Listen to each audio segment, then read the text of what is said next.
And we are live. Johanna, how's it going? I'm here. Can you hear me?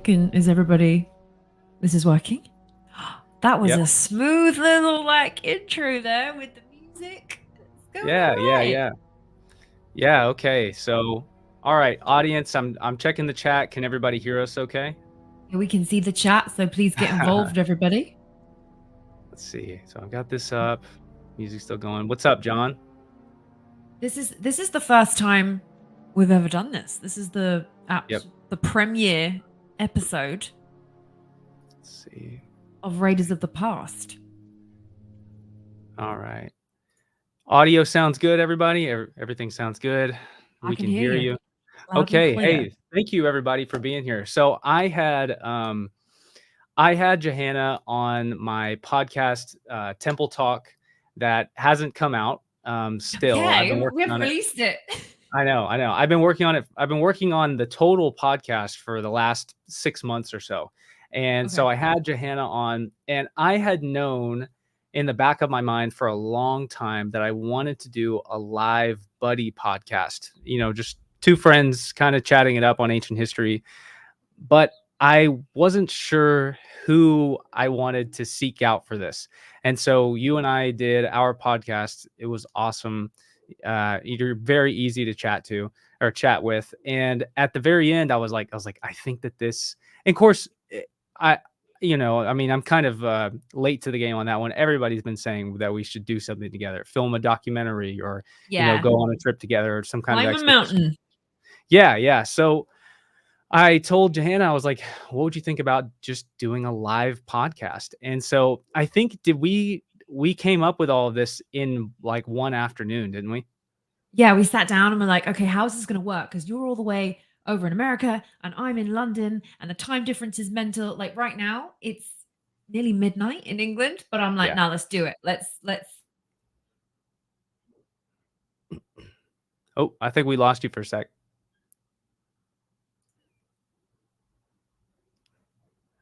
Sorry, guys. Yeah, we can't hear you, Johanna. Let's see. Sorry, guys. It's only our first time. No mistakes. Oh, somehow I muted We're good. myself. There we There go. we go. That Perfect. was wonderful.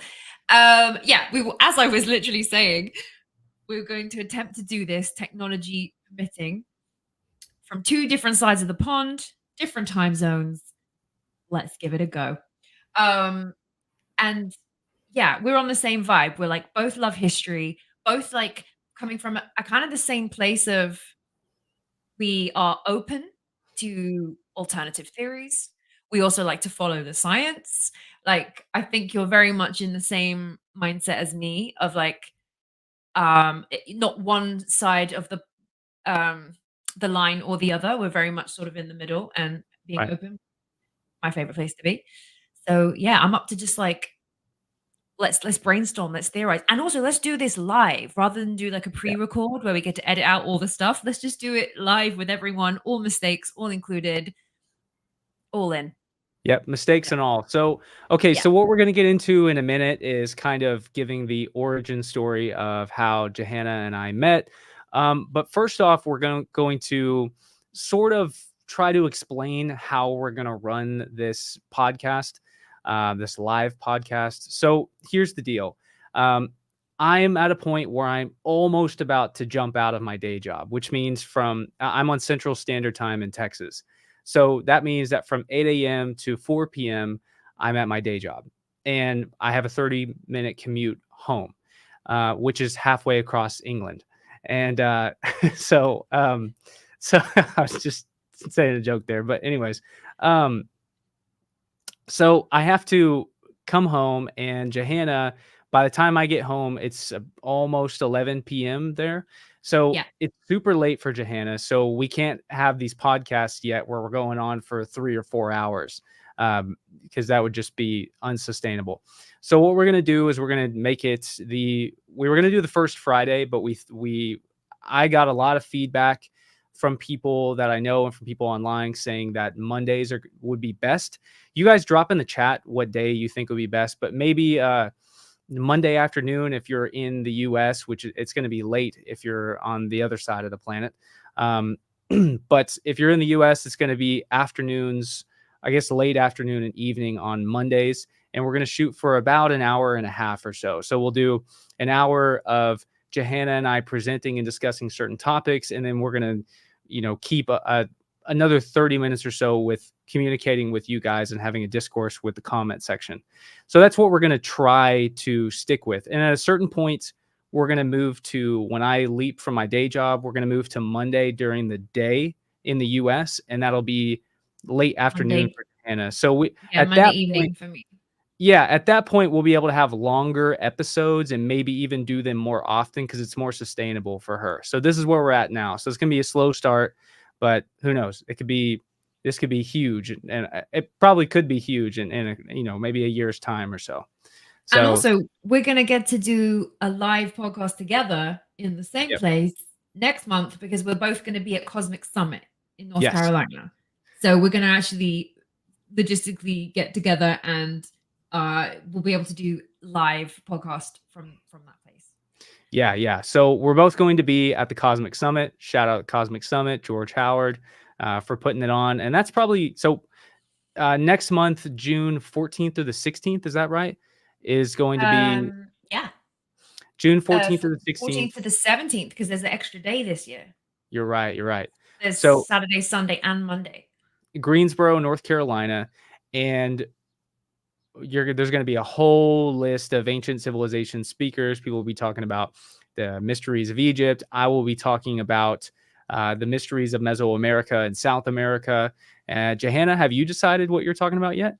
Yeah, so I'm going to be talking about some really weird anomalies and mysteries in ancient India, which I haven't presented on before. So yeah, I'm having to do my research. But there's some amazing stuff in India that I don't think gets the light doesn't get shone on it enough because obviously ancient Egypt is so sort of more accessible and a bit more cool and trendy. But India is freaking amazing. So yeah, I'm going to be doing that. Yeah, people don't realize, I mean, India rivals Egypt in the stonework and in the amount of ancient sites that are out there, it dwarfs Egypt. I mean, when Alexander the Great arrived on the border of India and he started invading India, he had absolutely no idea how colossal that country is. I mean, I think it's near the size of the United States, if I'm not mistaken. It is an absolutely gigantic country with ancient ruins from one end all the way to the other. And some of the most amazing ancient sites on the planet. So that's going to be pretty cool. I don't think there's anybody else doing Ravine India. is, yeah. Yeah. I'm going to make sure that my topic doesn't cross over with his. We'll have to have a little pre-show discussion.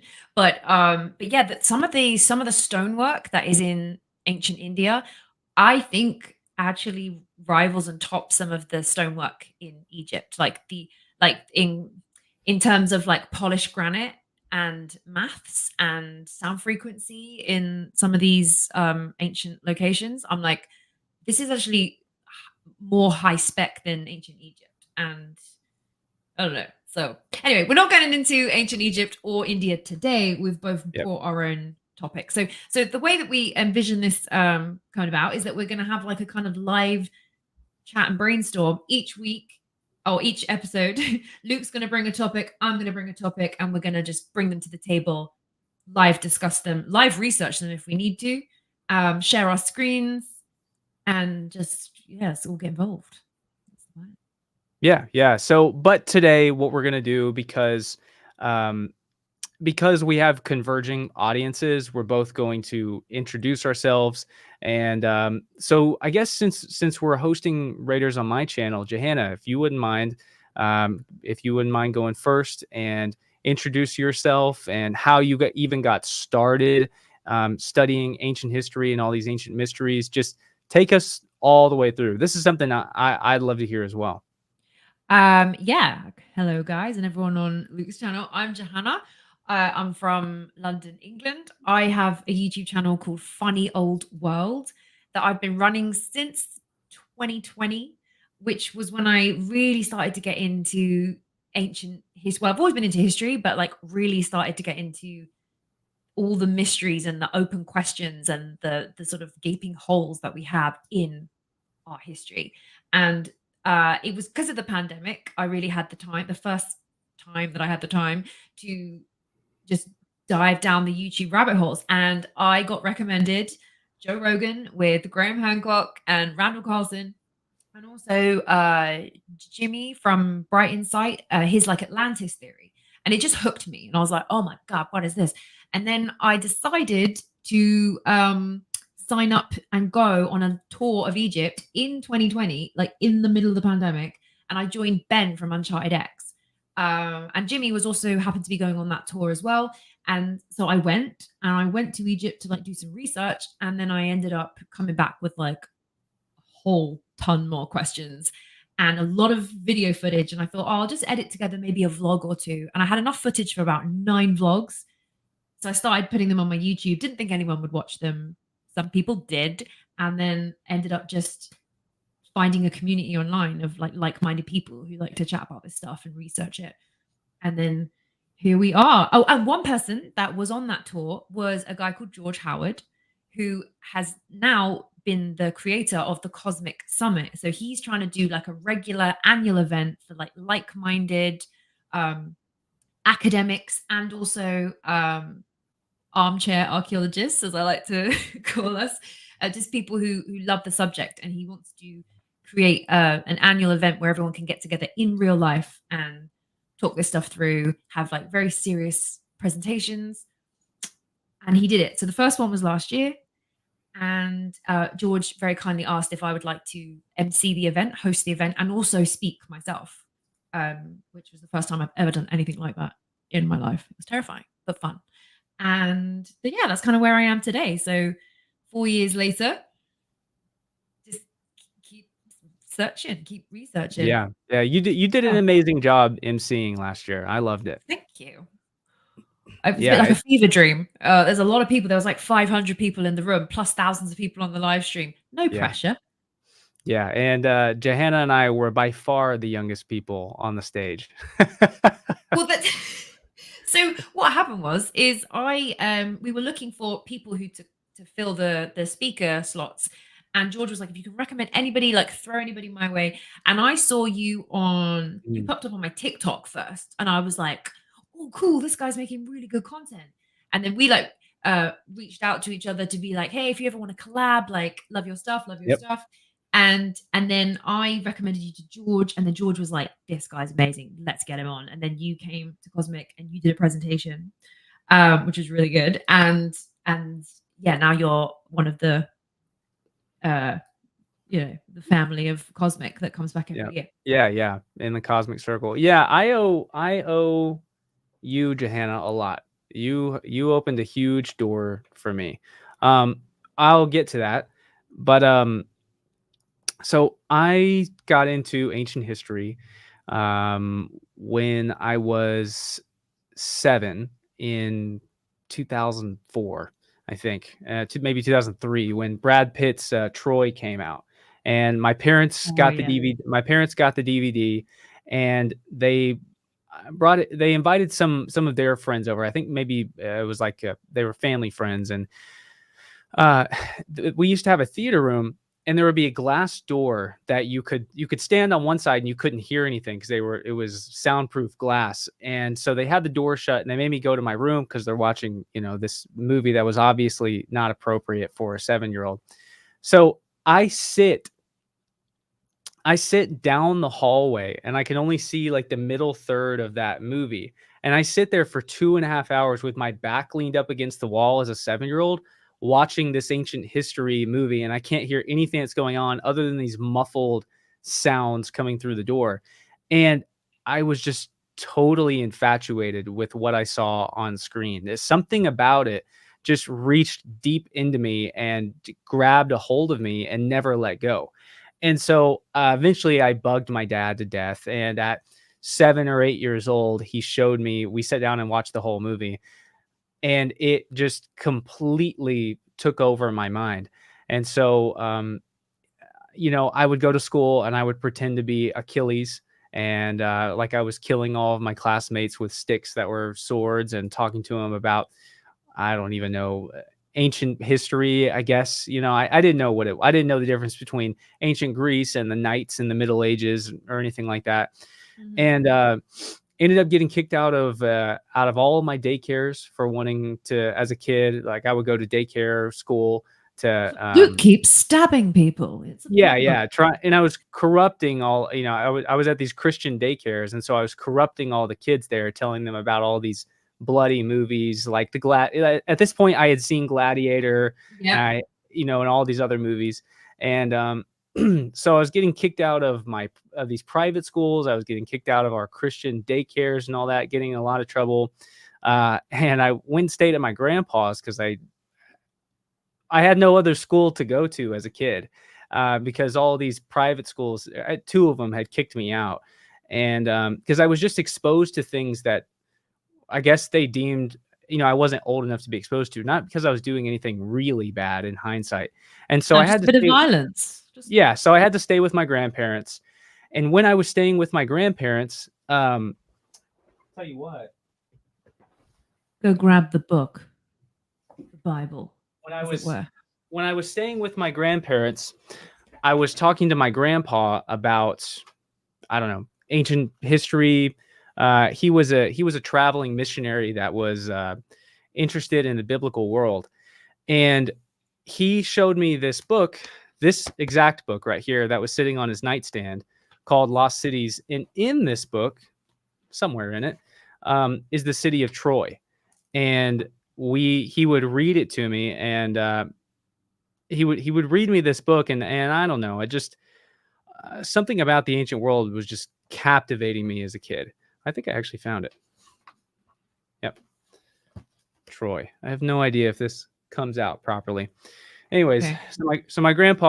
um, my grandpa would read me this, and now I have all of his ancient history books. These books right here belonged to him as well. And so I had to spend a certain period of time at my grandparents' house every day when I should have been in school, but I didn't have a school to go to. So I was homeschooled from my grandparents, but my grandpa would just teach me about ancient history and the biblical world. And he actually just passed away right before I went to Mexico in March. And so um, I stole this book from him when I was a kid, and I never ended up giving it back to him. So, but yeah, he was huge. He was huge influence in my life. And so from there, I mean, I don't know. Gosh, I guess that went on for years. I mean, by the time I'm being homeschooled, maybe I'm 13 or so, and so Mhm. at this point, the way that I bond with my grandpa and my dad is by watching movies about history, whether it's American history or ancient history. I end up seeing the movie Alexander, which is where this armor is actually in the movie. This was actually worn in the movie, It's a and movie prop? yeah, it is. It is. Um, so Love yeah, movie props. That's my one thing. Like, I don't have a lot of spending hobbies, but I do like to buy movie replica stuff or proper movie, yeah, or like movie merch, like hey, vintage movie merch. maybe we should do like a movie review where everyone in the We chat, sh- like we give yes, everybody an assignment of a movie you've got to watch, and then we come back and like a dress up historical and one. review the movie. Yeah, yeah. Can I vote the first one be Gladiator 2 when it comes out this year? Yes, let's do that. Can't wait for that. But yes. Yeah, yeah. Speaking of that, I actually have these. This is something I plan to do. Luke's just bringing out you're just showing off his collection of Yeah, props. now we're And doing it. Now we're doing a show and tell. Sorry, this is going to end up being, Johanna and I had a whole presentation prepared, but and we're throwing it out this the is window just to show off this is Luke's cool probably what it's crap. gonna end up being. So I had a series that I'm gonna do called A Historian Goes to the Movies, which is just me reviewing movies that have to do with ancient history. Um, so, but Gladiator. Hey, have you seen this movie? Have you seen Pompeii? Uh oh no, is it with Jon Snow? Yes, it is. I haven't seen it. That's a must. That's a must. We'll do Perfect. we'll do this eventually. Oh But wait, but talking of Pompeii, sorry, just to complete the uh, ADHD. Last week I got a tattoo of a oh piece yeah, of Pompeii graffiti. Let's show this off right now to the camera.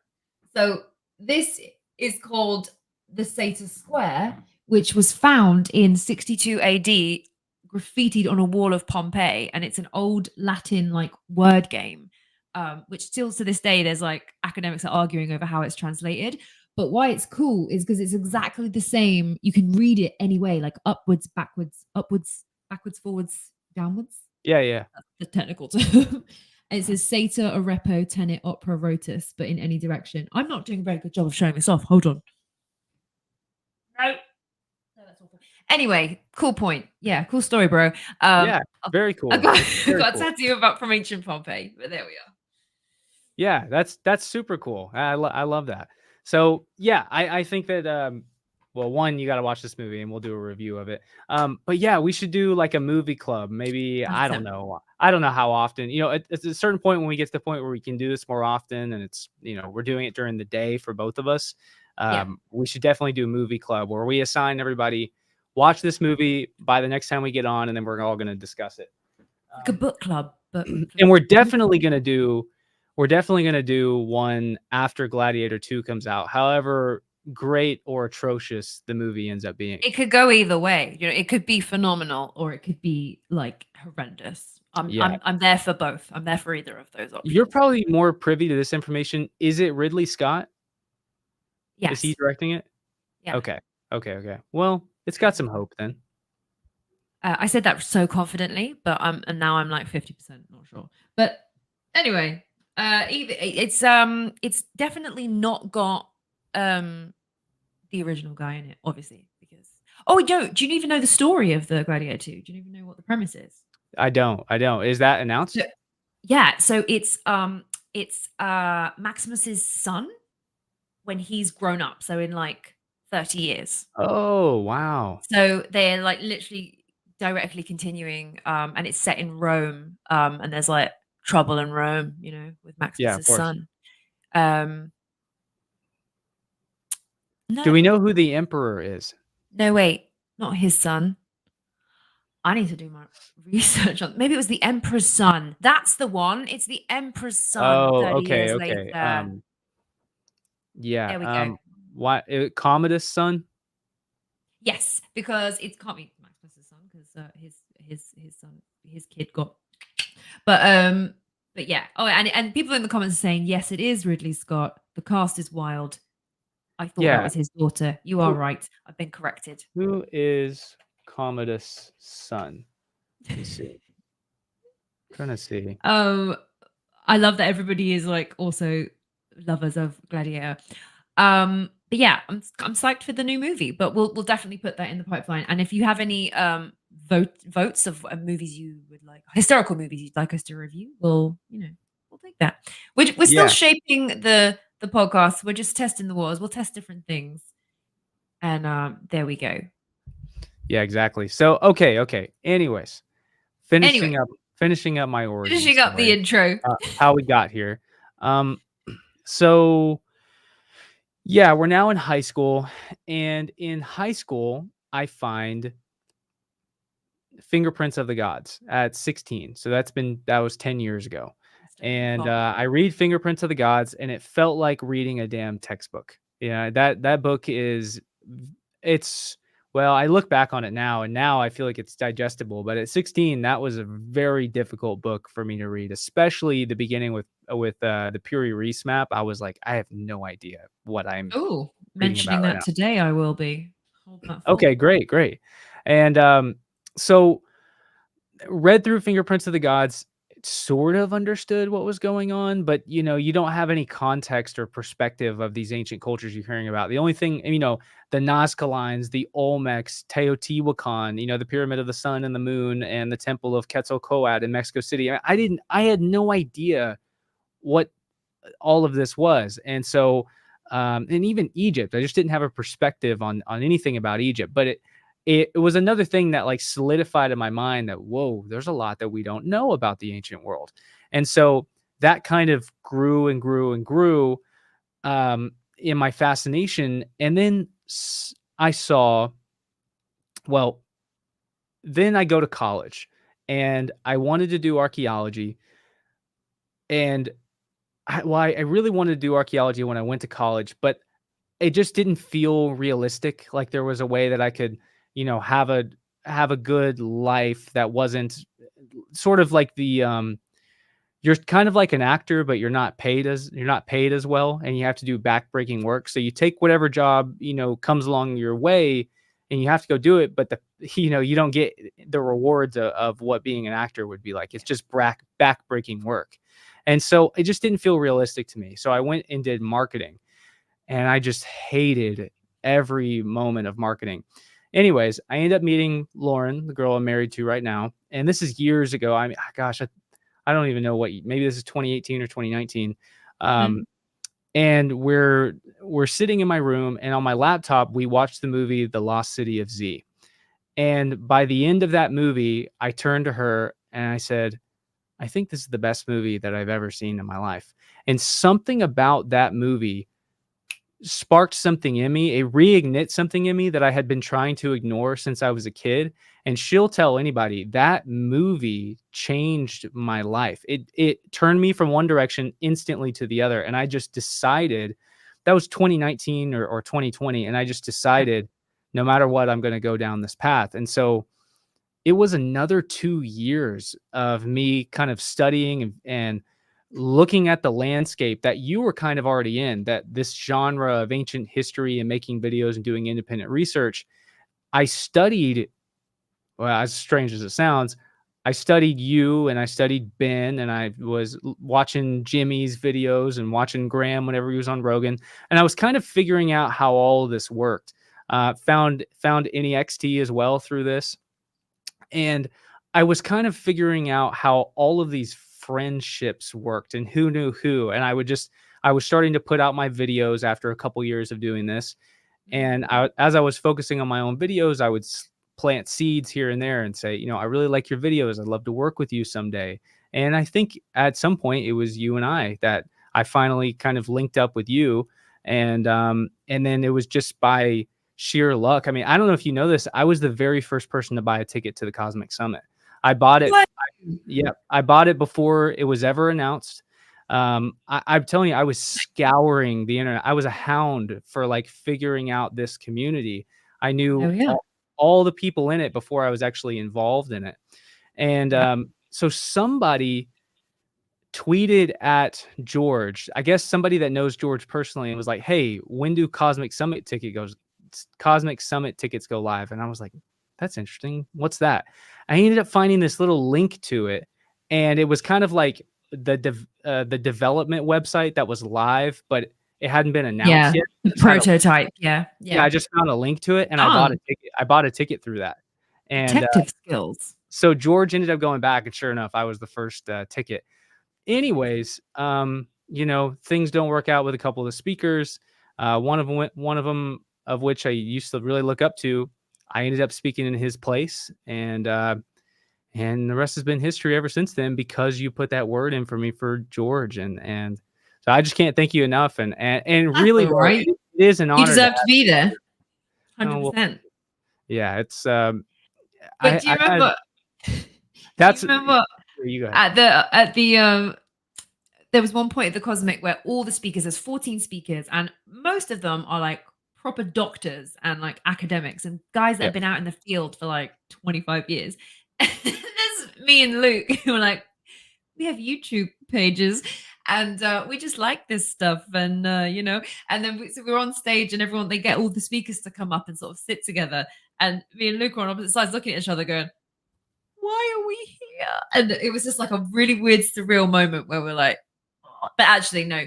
Since then, there is absolutely a space, and also a huge invitation for anyone out there listening who wants to do exactly what me and Luke do, because we started this from passion projects, just because we feel kind of like called to it, and it's an interest. And absolutely, if you want to do it, please join because there's more than enough room.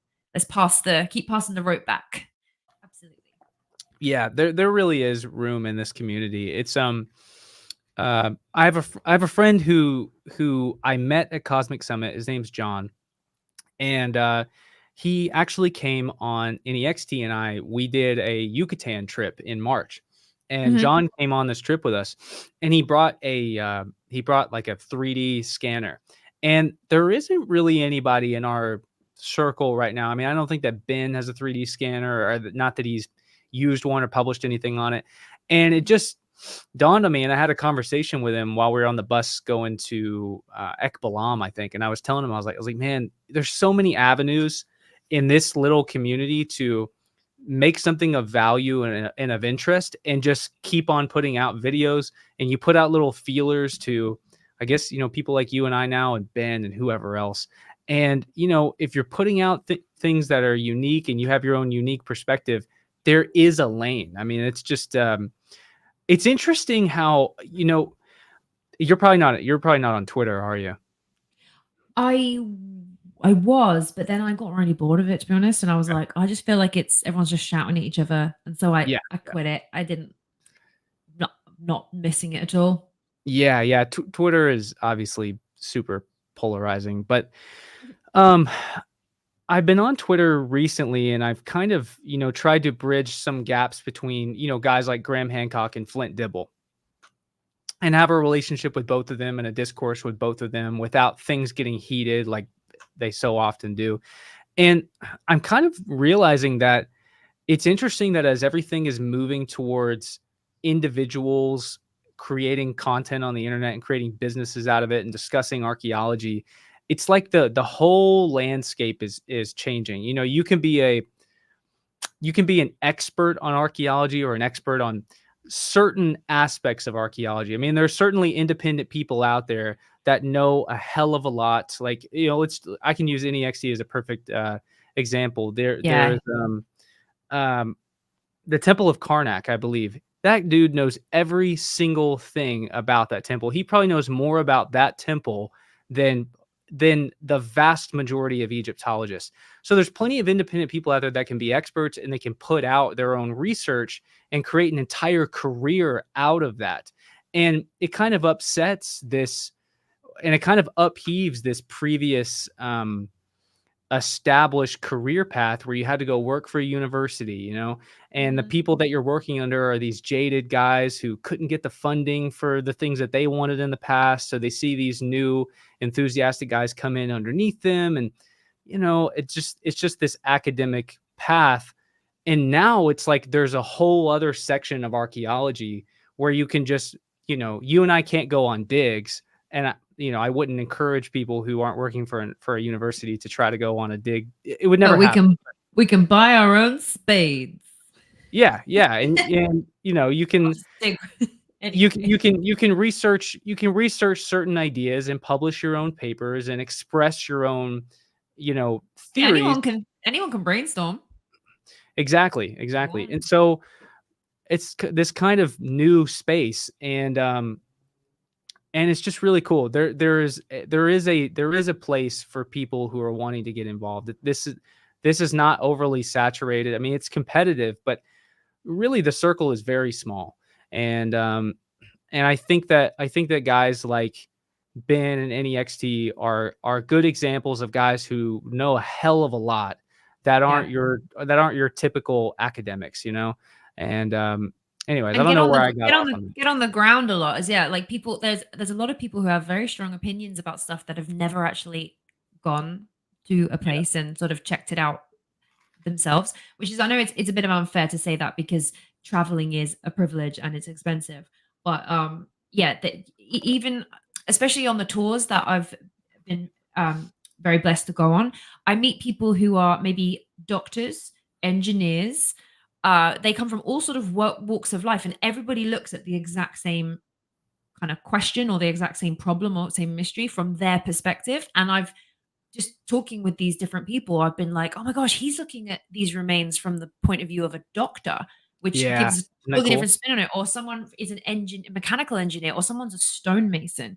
And when all of the heads are looking at it, or a teacher, or whatever you are, you have I look at stuff more from like a kind of, I guess, I'm an actor and a storyteller, so I'm looking at stuff from imagination. I'm letting my imagination go whoa, and then seeing what bounces back. But it's kind of nobody's point of view is necessarily invalid, which is what I love, which is why I love just chatting about this stuff endlessly. Well, in that's us. those tours, I know you know this as well as anybody. You never learn so much independently as you learn on those tours, surrounded by so many people that are Yeah. interested in the same thing, seeing so many things, or seeing the same thing from so many different angles. The amount that you absorb in that 7 or 8 day period, or if you go to Egypt, it's twice as long. Um, Mm. it's actually amazing. I just, yeah, it's absolutely amazing. Okay, so here's another thing as far as far as independent people kind of carving their own path. Are you aware of the I always want to call it Heracleon, but Herculaneum scrolls? Have you ever heard of this before? Oh, the ones that are being decoded with AI Yes. right now? Yes, yes. So Awesome on so top the of that, Luke. Yeah, yeah, exactly. So it's the neighboring city to Pompeii. Yeah. It's the city that I believe was closest to Mount Vesuvius when it erupted, and Mhm. so Herculaneum was just completely destroyed, like instantly covered with ash. Whereas some of Pompeii survived, and some of the people in Pompeii. Well, I think the majority of people in Pompeii survived, but Herculaneum was just destroyed. Yeah. And so these archaeologists, they're very limited. I should say limited. I mean, it's becoming more and more limited. Like for anybody that watched the Flint Dibble debate, he even says at the end, we need donations. Cardiff is shutting down, which is I think that's the university in is Cardiff. I mean, that's in England, Cardiff right? it's in Wales. Yeah, it is. Yeah. Wales, yes, that's what I was gonna say, but I wasn't confident in it. Um, so they're shutting down some of the archaeological departments in that university, so they don't have access to all the resources that they want. So now these archaeological institutes all around the world are reaching out to independent people, and they're putting out these rewards. So, they've got 50 grand that they can use to try to, I'll just say, the institution that was studying the Herculaneum scrolls, I believe it was 50 grand, and they could have used that to try to develop their own means to cutting open or studying the scrolls. But what they decided to do was offer it up as a reward to anybody that could develop the technology to read the Herculaneum scrolls. So I think it was like three college kids in the US that Mhm. invented this. I'm not even sure. It's like, so it's they invented it. So I don't even know what it's called, but it's like a laser that can read through the scrolls Yeah, and it explain scans each one. through Yeah. because if anyone doesn't know what we're talking about, they found these ancient scrolls, but Yeah, they're I'm kind of sorry. like Yes. they're Yep. like they're kind of they're calcified and they're sort of you cannot the paper has been destroyed, but so you can't unroll them. There's not that's it's not a case of that. So the only way to look inside the scrolls is to scan them with these lasers that can that can literally slice through at like minute slices. This is a very technical Yeah. sciencey term here, and able to reconfigure the inside a computer, and then they use AI to decode and translate the like impressions on the inside. And they've Yep. been able to successfully do a couple of them now. They've got a couple more scrolls to do, and it's Mhm. just really interesting because it means if we can use this technology, if we find any more ancient scrolls that are unopenable, it means that we can now open them with lasers, which is like wow. Yeah, yeah, very cool. Well, and people have been trying to read these scrolls for I think 1,000 years. They had some of them were brought up to England, I think in the Middle Ages, and they found some in castles in England. Have you heard about this? And there were, I guess I don't even know who they would have been under the king, but people that were trying to scissor or very, very carefully cut open the scrolls, but they're so tender that you can just cut them in half and ruin them. So they were Yeah, trying to they'll turn to dust. Dust. Yep. So yeah, that's just a great example of, if you come into this field with a unique perspective and you're making something, I mean, it's kind of a free market. I mean, you're making something that people deem as valuable and interesting. A space is going to open up for you. And that's not saying I say anything that's valuable or interesting, but there's plenty of room out there, and I can think of so many different examples of things that I could never personally do that I would love to see other people do. So that's kind of that's kind of where we're at now. So, all right, well, Johanna, so what do you have planned for the future right now? What are you working on currently? Well, first, well, Cosmic Summit next month. Mhm. Got to plan and prep for that. I'm going to Easter Island with Annie XT in, when are we going? September, Yes. August, September. Which I'm really excited about because, yeah, actually, I was gonna throw this out to the audience because I'm looking for some help. I'm trying to find an app or some software that is able to map stars, but like retrospectively. I want to see if I can map stars that from the point of view of Easter Island, but I want to be able to scroll back as far as we're able to do that. I know that there is software that can do this, but I can't find it anywhere. So if anybody, so that's like a little mission that I'm trying to research right now. If anyone can throw me a rope for that, just putting it out into the universe. And yeah, and then outside of like history stuff, I also juggle a couple of other jobs and things, and I'm an actor, so I'm auditioning, and I also write, like I write screenplays. And my hope for the long-term future is to be able to maybe imagine some of the like forgotten bits of history and fictionalize them, but Mhm. based in proper scientific theory, and create like entertainment that's also going to educate a lot of people about how much we perhaps don't know about history. So yeah, that's like foreseeable year for the future. Would that be would it have like a comedy element to it at all? How would that play out Well, in your mind? I do love comedy. Yeah, I think comedy is a really good tool um to meet it. But yeah, comedy and dramedy is my favorite. That's my Yeah. favorite genre. Yeah. Action adventure dramedy, which is drama and comedy together. Make you laugh, make you cry, make you think. There we are. You know what? I don't know if this exists, but why is there not like a comedy or a sitcom set in ancient times? Is this a thing? We actually do have it in well, we had it in England. There was a series you'd probably really enjoy it. It's called Plebs, and Play. it's Plebs, and it's set in ancient Rome, but Okay. it's like a modern comedy, but just set in ancient Rome. It's about these three mates that are going through like everyday life problems, but it's in ancient Rome. Um, Really? Okay. Yeah, I got and to check that out then. yeah, I'll send you a link for it. Plebs. It was quite yeah, it's quite a staple in England. Most people have heard of Plebs, and that is definitely the direction that I want to. When I write stuff, I think, oh, if it could be set in somewhere in history, Mhm. but doing a modern comedy set at some point in the past, that really tickles my fancy. Yeah, yeah, absolutely. Absolutely. Well, for myself, I've been I'm working on multiple series right now on YouTube, trying to juggle everything, but it's tough for me. I know you know it. You have so many things you're doing throughout the day, and then Yeah. you have these certain blocks of time where you can work on YouTube, and for me, those blocks of time where I can work on YouTube, that's like my real passion. And so it's tough to divide these things up. But right now, since we're live, I'd say everything that I'm working on. Um, I have 4 episodes recorded of a series that I'm working on right now called Alexandria, and it is kind of a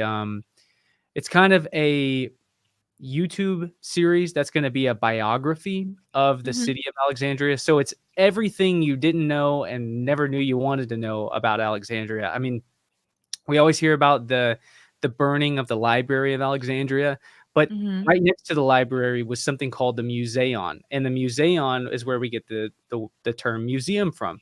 And the Museon and the library next to each other is one of the world's first universities. And so much of our modern day understanding of mathematics and science came out of that university. And not only that, the neighborhood right next to it is the neighborhood where all of the greatest Greek minds and philosophers, not all of them, but where many of the greatest Hellenistic Greek minds and philosophers lived. Hmm. And then Cleopatra at the very end of the history of Alexandria. There's just so much in that city that I think is worth touching on. What's up? You've just jogged my memory. You're talking about Greek philosophers, and we were talking about the ancient scrolls that got deciphered. Right. They just deciphered one last week, and guess what's inside? I have no The idea. the potential grave location of Plato. No way. I kid you not. I kid you not. One of the scrolls that they're not saying, they're saying it could be. They're not saying it definitely is, but it's a start. There is a location that the scrolls are potentially talking about as the final resting place of Plato. Imagine they find his grave. Imagine they find more. But what if he's buried with like a load of unpublished works?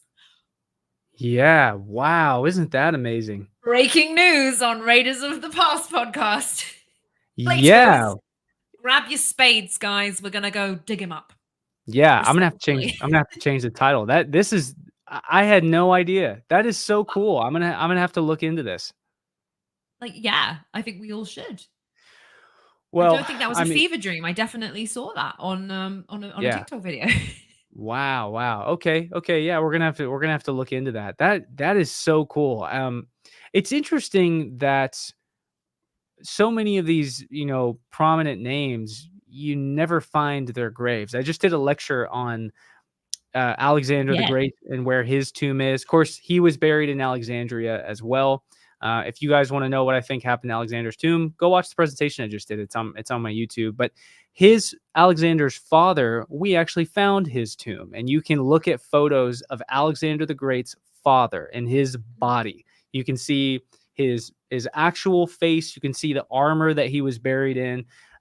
You can see the spears and the sword and his shield and his helmet is all in his grave with him, as well as all of his treasures he had with him. He was buried in a hillside, and it's amazing that so many of these ancient historical figures, like Plato and like Socrates and Solon, and I can go on and on and on. Pericles, we don't even have their graves. Did you know that of course, I know the reason for this, but it's just strange that, did you know that no body of a Roman emperor has ever been discovered? There's no remnants of them because they were Roman all missing. cremated, but it's just strange that or that's what we think. It's just strange that so many of these names, you would think that they would be buried in some place that's so significant that it could last, especially Greeks, and their graves just disappear at some point in history. I mean, that's crazy to me. Probably what really happens is during a time of war, the grave is just so ransacked and broken into that the body is not there and the treasure isn't even there. So there's no purpose in preserving it. So they just build something else on top of it. That's probably the answer, but it's crazy that we don't know exactly where Plato was buried. Somebody who is that important to modern society, It's mad. It's like London. London is like the the origins of London. Mhm. It's like 2,000 years old. And what's crazy is when you go to some of the sites that where there was a Roman like amphitheater, and some of it is still there today. However, the district where it was all built over is like the financial district in London. Like, you don't go there as a tourist because it's just really boring. It's a load of banks and buildings. But there's like little bits of ancient Roman structures that are in London, which is just crazy. Yeah, for thousands of years, people were like, "Oh, it's a load of old bricks," and they're not. It's only in retrospect do you really revere and think to preserve. So many cultures in history, just like the amount of recycling that happens that we see in all these ancient sites, and we're looking at them trying to desperately preserve them and restore them and like take care of them because we really value their like historical importance. But like previous civilizations just came in and were like, they will just tear that down and we'll just reuse that brick off that, just whack that off the pyramid. We're going to go build a new shop. And yeah, Yep. it's crazy how much in the past. But now, like going forward, we're preservers of the Now, past. how much of ancient Rome is still preserved in London today? I was telling you next year I want to come out and with Lauren and come see Yeah, you London. guys should come out. What would we be able to see?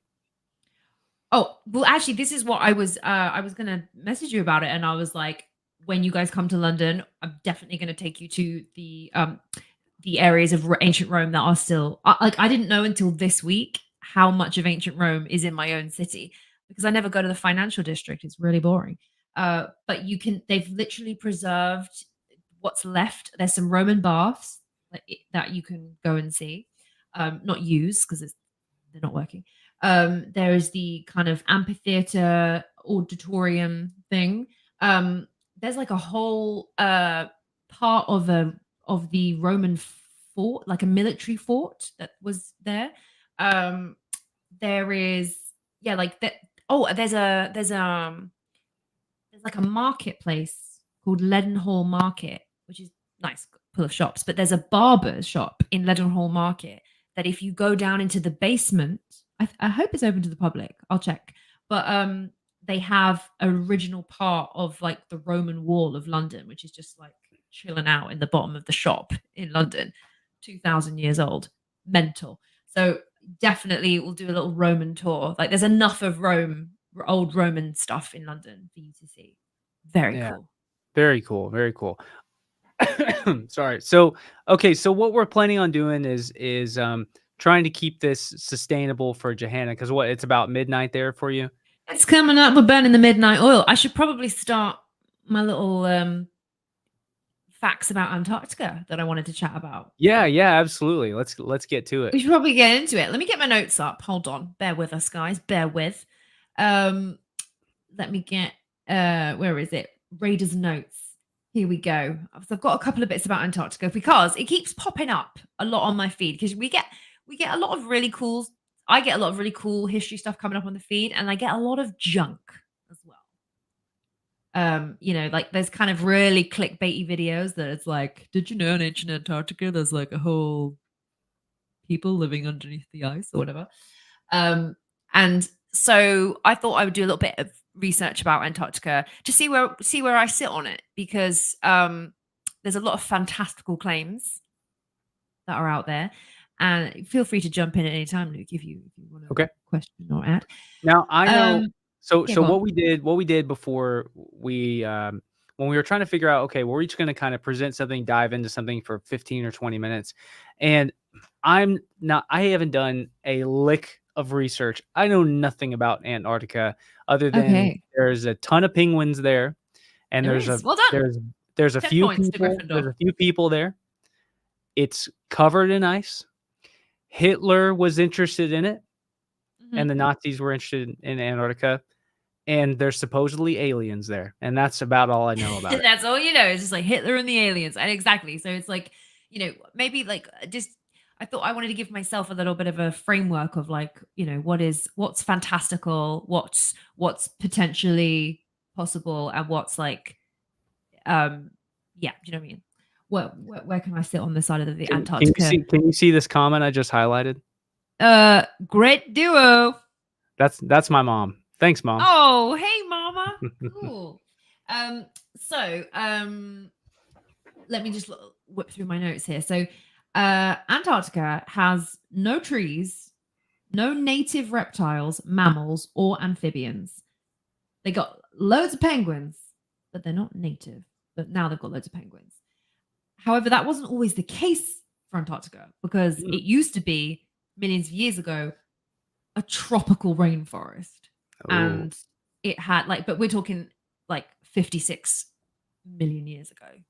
So like well far back in time. Like there is no time frame where Antarctica was tropical and lush and green where humans were ever on the world. It's just that is a fact.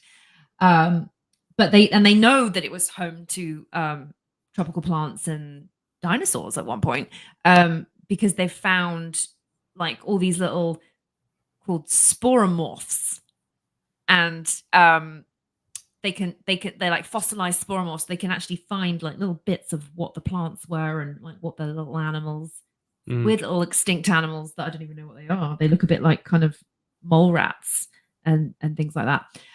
Also, weird fact though, there was also ancient dung beetles in ancient Antarctica. really? which is, I was like, oh, that's interesting. Just considering dung beetles is such a massive part of like other ancient civilizations and like Yep. ancient Egypt and whatnot.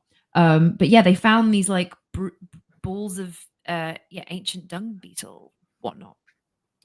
Okay, so currently there is 3 miles of ice on Antarctica, and the ice cores, they've dug down to loads of studies on the ice, and they've shown that it has been covered like that for 2 million years. So at least even more. So yeah, there's that, and at the moment we have anatomically correct humans going back 300,000 years currently. So yeah, there's that. No humans were not living on there at any point in time.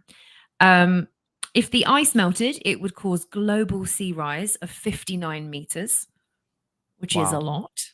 Considering back in the Younger Dryas, after the Younger Dryas, the global sea level rose like 120 meters or 140 meters or something like that. However, there was a blip in the ice covering Antarctica. Of all that time, of all those millions of years, around 9,500 years ago, there was like a warming period. It was post Younger Dryas, and it got warm again. And the ice actually retreated on Antarctica by up to 1,000 kilometers. So should we try with technology? I'm going to try and share the screen. Yes, let's do it. And bear with. I just realized I'm running as. Oh, I think you muted again.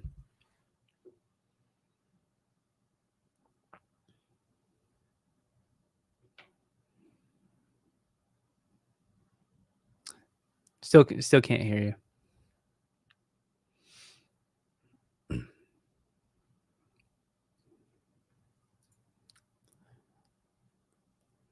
Bear with us, guys. We're still ironing it all out. Where's everyone watching from, by the way? Leave down in the comments below. I'm in San Antonio, if I can spell that right.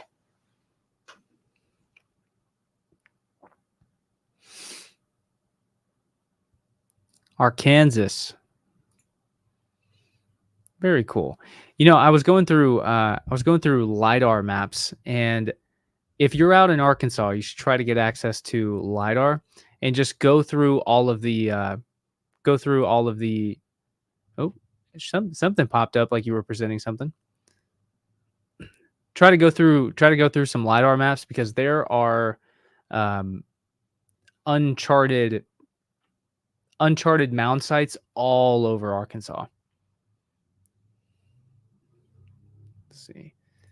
New York, what up? You know, NEXT and I are going to come out to New York at some point and do a Johanna's coming back. NEXT and I are going to go out to New York at some point. I was talking to him. We need to do like a United States Ancient Egyptian Museum tour. I think there's like 70,000 in one museum. There's 70,000 Egyptian artifacts in Boston. And then there's 2 other museums with Egyptian sections. And then there's 2 museums in New York City that have huge Egyptian sections. And I was telling NEXT, we should do like an American tour where, you know, people don't have to fly out. Hopefully she comes back. Where people don't have to fly out. They can just, hopefully she's got a link to come back in. Johanna, if you're watching, just go to your email and the link is there still. But rather than people having to fly out to Egypt or something, they can just, at least maybe like 50% of people can just drive up to Boston, and then they can drive themselves to New York, or we can all get on a bus and we'll come back to Boston. Maybe I shouldn't have leaked that, but that's something we want to do at some point. San Diego, what's up? Solar flare. So you are currently riding on the solar flare that is headed to Earth to knock out all of our electricity grids. Well, you should do what you can to avoid the planet, because I am not financially prepared for the apocalypse. Denmark, and it's okay. We're here for the whole thing. Well, thank you very much. Houston, Texas. What's up, Woo Ben? I'm over here in San Antonio. Pop over and see me sometime. Look up archeology on tap, and I go to that event. It's once a month, and it's at a brewery in San Antonio. And there's usually, there's once a month. There's an archaeologist who comes to speak. Make sure Johanna hadn't texted me. There's an archaeologist that comes to speak about a certain thing. And so next week they're doing something over the Alamo because they're doing like a $1.5 million excavation. Let's see, can't access back in. All right. Give me a second, guys. I'm going to resend Johanna a link. But they're doing a like a $1.5 million, or maybe it's even more than that. Let's see, resent. Sorry, guys. No mistakes. Just like the Snake Bros. No mistakes. Tennessee. Brendan, where at in Tennessee? Because I love going to Dollywood. And I love Chattanooga. Dollywood is Knoxville, right? I think that's right. Barcelona, Spain. What time is it? What time is it over there? What's up, Jose? Jose is the guy who filmed my In Search of Alexander's Tomb presentation. Thank you again for that. It's good to see you again. Karen Crow, Louisiana. What's up, John? Augusta, Georgia, Colorado, North Carolina. Where at North Carolina? I love Western North Carolina, like 45 minutes west of Asheville, out in the Nantahala Mountains. That is just the best place on earth. She is working on coming back. She was trying to present, and I think we had a bit of a complication there. Miss her already. I know. She's like the life of this. When I'm on screen, it's just, I don't carry the show as well as she does. So other than this, I think it's going pretty well so far. She's great. I had her on Temple Talk, and just during the whole conversation, I was smiling. I was thinking, yeah, she is perfect to do like a buddy live podcast with. So yeah, everybody take a break. We're working on getting her back. So the goal though is to get my schedule to a point where we can start going live on Mondays during the day. And that is more sustainable for her long term, because I mean, it's already past midnight for her, and it's only 6 p.m. for me here in Texas. So doing this, So doing this all, every other week or once a month for her is sustainable for now. But if more and more people start watching and it needs to become more of a regular thing, having her begin this podcast, which eventually could go on for 2 or 3 hours, just isn't sustainable. So the goal is to eventually move it to a Monday during the day. We're not competing with any of these other big shows. And so go Monday during the day. And that's kind of the, we'll each have a presentation that we do. We'll be discussing all the new stuff that's going on in the ancient Civ world. So like the Graham Hancock Flint Dibble debate, probably the next time we're on, we're going to discuss that. There are vase scans coming out from Matt Bell's team and Mark Young's team. And I think that Chris Dunn's son, they may have some research that they're doing, although they've kind of taken a step back a bit. But we'll be going over stuff like that. All the new things going on in the ancient Civ world, like we were talking about the Herculaneum scrolls earlier as well. Let's see. During this moment, yeah, you guys just, if you have any questions, feel free to leave them. Lost my, aha. Hello, darling. I'm back in. Aha, there we go. You Can you see me? Yes. Yeah, we can see you, we can hear you.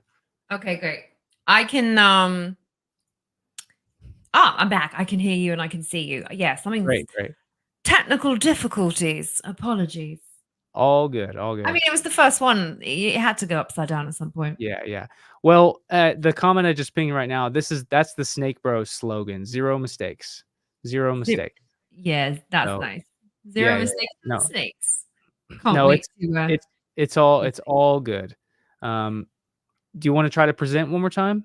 it. Shall we? Shall we test Okay. the right? Okay. Now let me just get my the images back up. Bear with. Okay.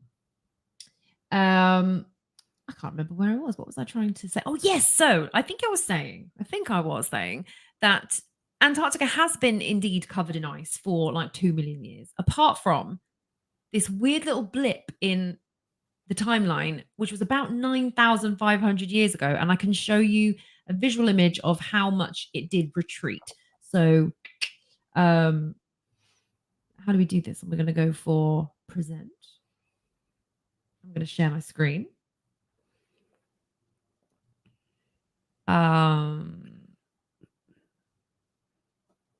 Here we go. So, right, we're going to share this. Can Okay. you see Add to stage. this? There we go. Is that Yes, I think yeah, we can see it. you can see it? Okay. So this is an image of like historically where the ice retracted on Antarctica. So I think it's the red one is where like the furthest in that it went, which is about 1,000 kilometers, which is quite a lot. And that was about 9,500 years ago.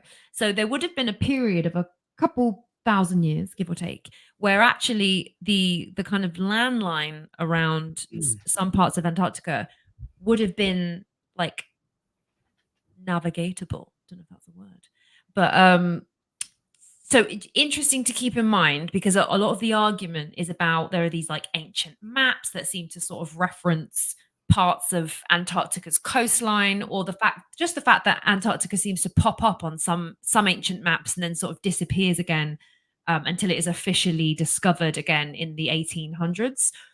Mhm. So I Oh, was hey, getting my hey, Johanna. yeah. Sorry. So when you're presenting, it's not intuitive. Um, I think you gotta go back down to present and make sure because when you're showing this window, what we see right Ah, now is we see your should have picture jumped. selection. So I think Okay, you have to reselect the got picture it. that you're showing. All right, I'm working this. Or what you can do if you want to is you can share your whole screen. Should have And done so that, shouldn't I? yeah, so Yeah. no matter what you do, I find that if I select window, it I find just tell me when you're ready and I'll put it up on I, stage. I'm doing this now. Can everybody see this? Here we What can go. you see? I'm Yes, we can blind see to it this. now. Right. Okay.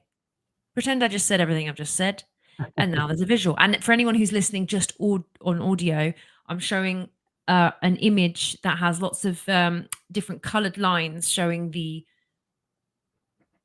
border of like the what land was visible. There we go. Where the ice has retreated over the years. And so the red line is where the ice would have retreated around 9,500 years ago. It's quite a lot. Wow. You can see how much it did retreat in. So when people have the argument of like, yeah, Antarctica has been covered in ice for millions of years, absolutely that is correct. But there is a small window of time in the last 10,000 years where actually some of it wasn't. And that's where I think there is a small little window in my personal view that I think that we've been more seafaring. I'm going to come back in here and stop sharing. There we go.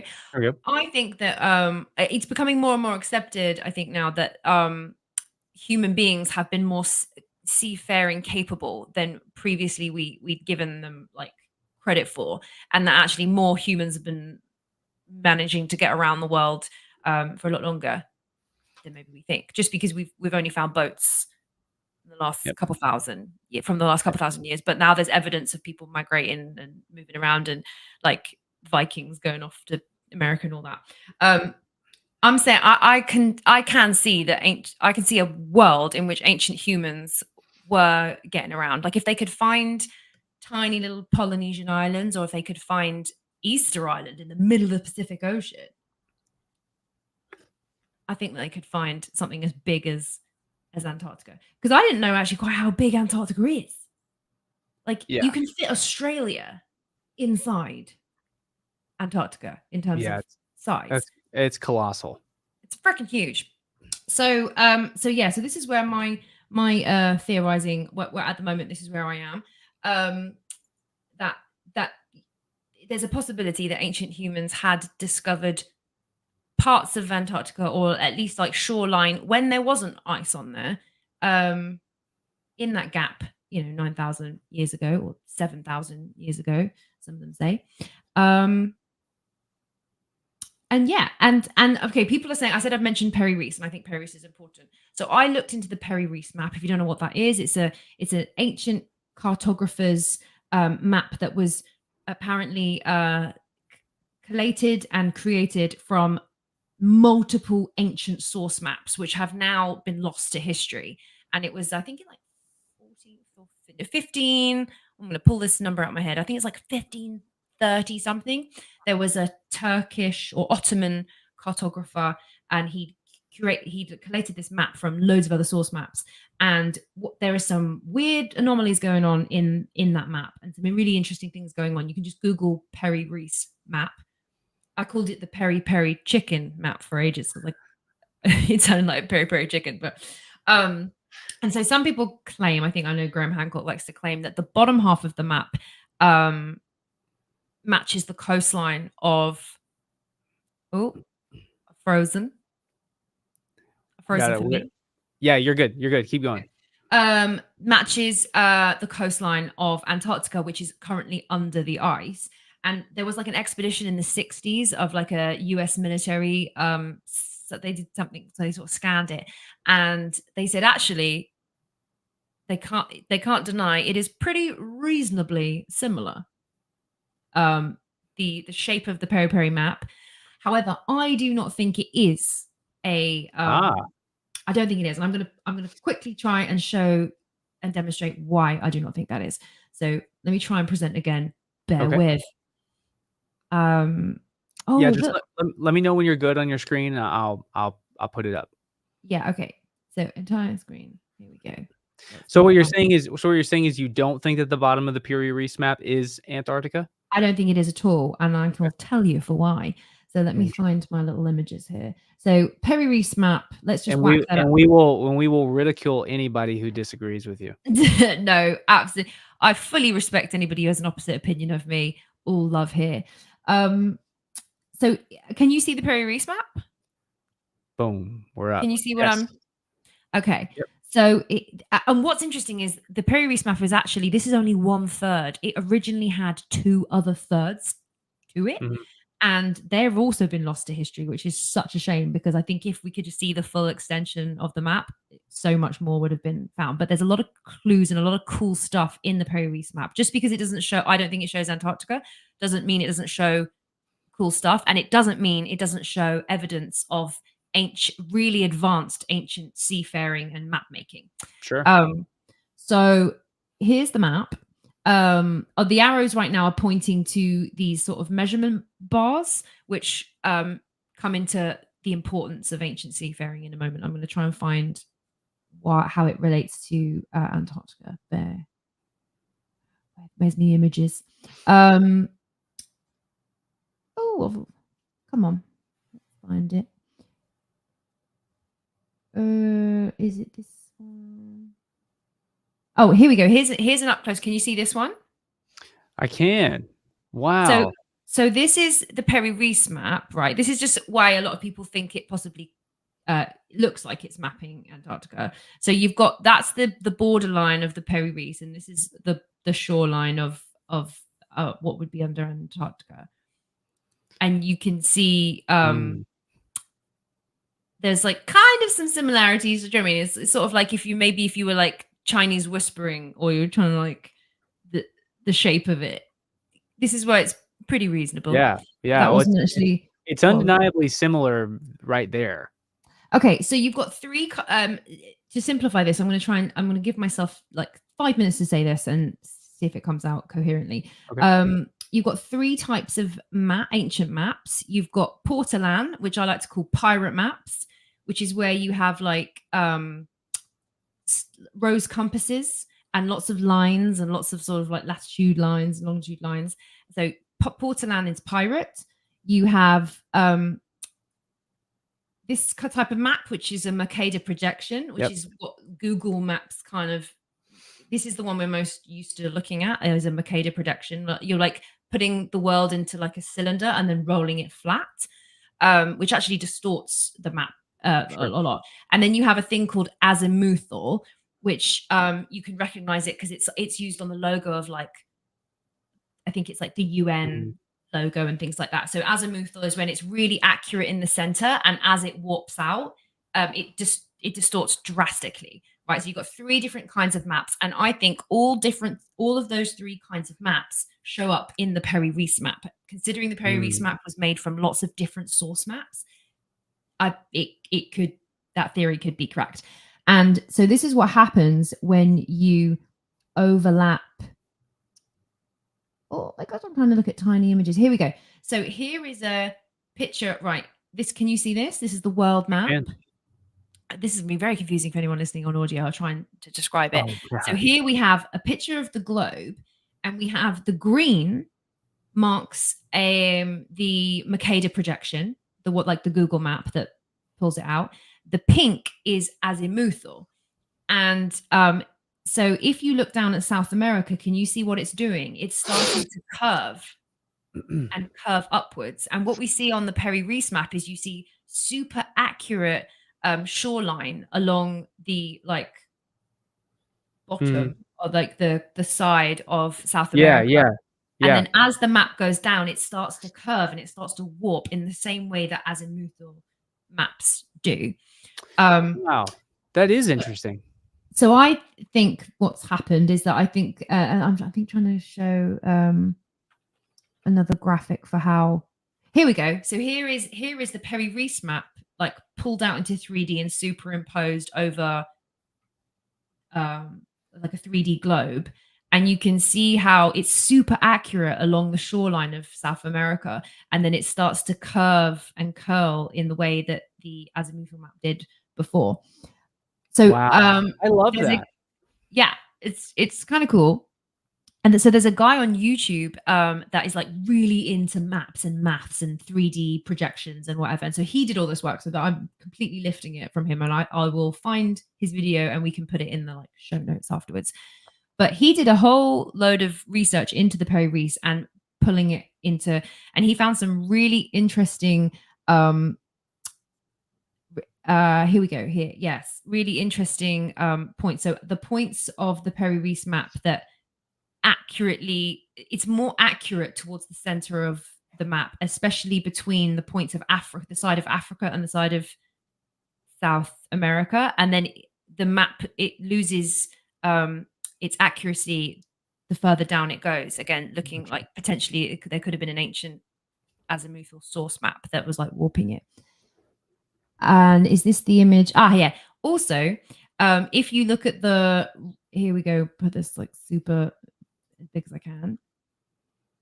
This is where I wish we had the rest of the Reis map, because you see there's like a rose compass that's in the center of the Reis map. Right. You see that?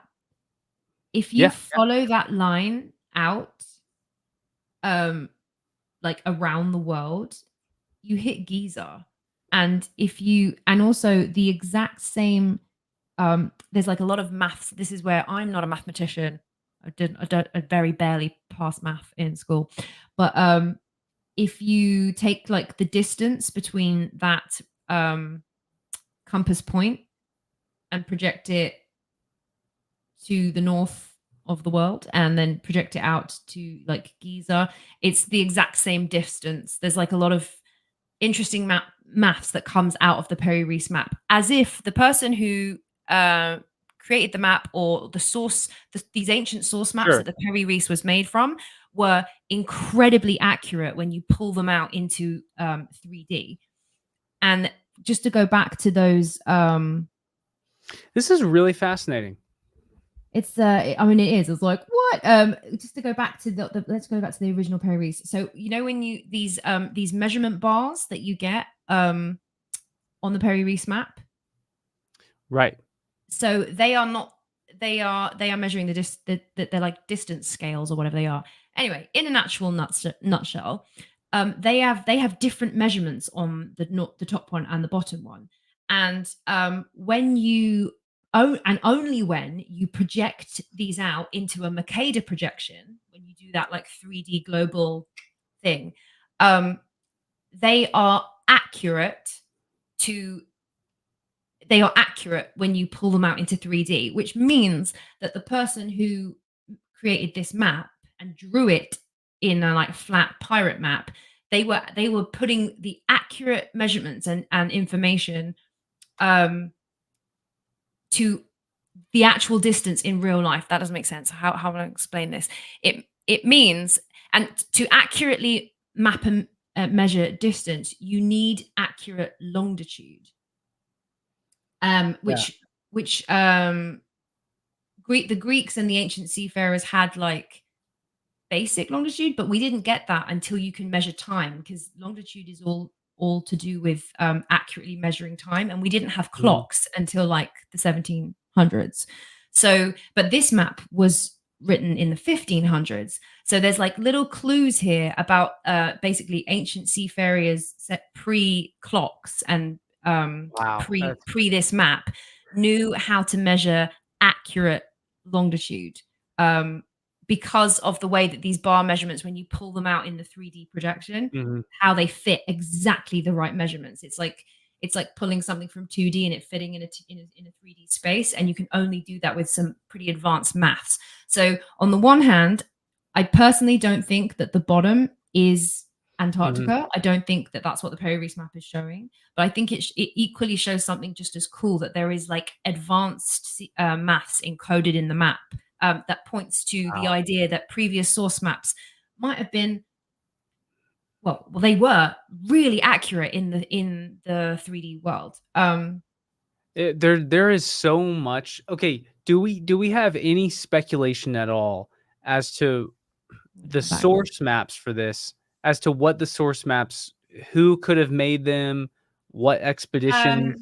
No, but I know that it was in the Ottoman Empire, and I know that the Ottoman Empire had like a huge library resource. Mhm, mhm. But then there was a whole, because of the Ottoman Empire, like it was a bit of a case of like Alexandra, I think, where Sure, they lost a lot when they lost the empire. But I know that there was ancient libraries and ancient um sure. places where there was it's all in that very chunk of the world where a lot of the ancient mystery schools were. You've got Egypt, you've got the Turkey. It's like these places are super ancient. And I don't know. I think that there's more to these ancient source maps that the Perry Reis map is created from. I think that Right, they were right. multiple kinds, and I think that some of them were clearly like highly accurate. Well, I mean, that's actually amazing. That blows any expectation I thought what you were gonna present, like, so out of the water. That is amazing. That was a great presentation. Another thing that I think is um, another thing I think is really amazing about that map is how if would you mind pulling it back up real quick? Yeah. Which one do you want to? Hold on. Just the Puri Reese map. Okay. Let's have a look. Bear with. Oh, here we go. You got to make a video on that. I I think I did. Like, Oh, no, did you? I'm sorry. I'm sorry. it's all right. I've done so many videos, but um, yeah, I love the map. I'm fascinated by ancient maps.